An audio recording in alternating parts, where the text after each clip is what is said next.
In this paper, we propose a new algorithm to control the formation and movement of a crowd in real time using a deformable mesh. Using a multi-touch device, individual vertices, a varying number of lines, or whole areas of the mesh can be deformed to define various shapes or specify motion of the crowd. In previous formation control approaches, characters have a fixed relative goal point in the crowd throughout the simulation.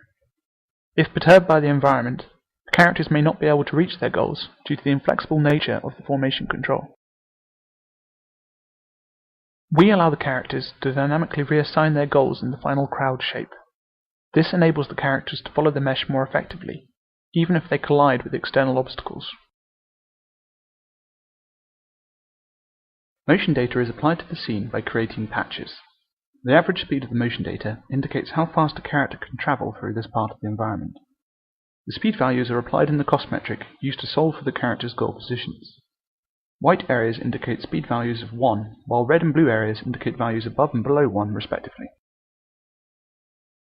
The cost to reach the highlighted character's formation position increases smoothly with distance from the character's location. Note the effect of the climbing patch on areas further from the goal.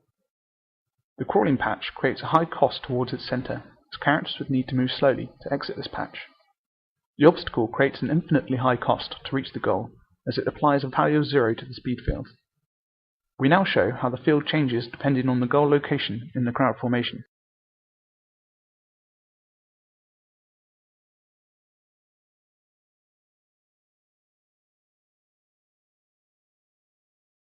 Our system is able to transition between different formations quickly and accurately.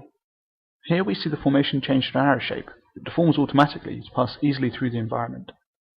Assigning goal positions of the characters with the mass transport solver produces smooth formation transitions with minimal congestion.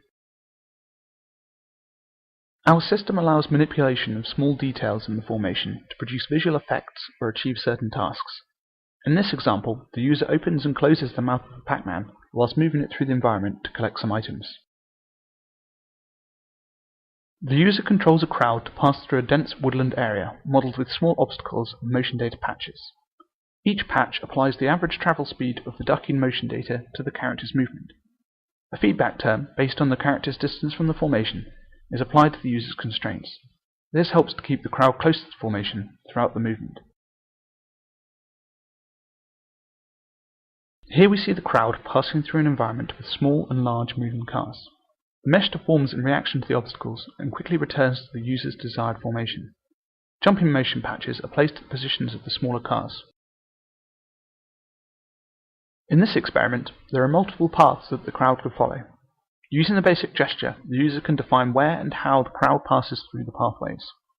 Notice that although the user does not explicitly specify the movement of individual characters, they fit into different pathways automatically.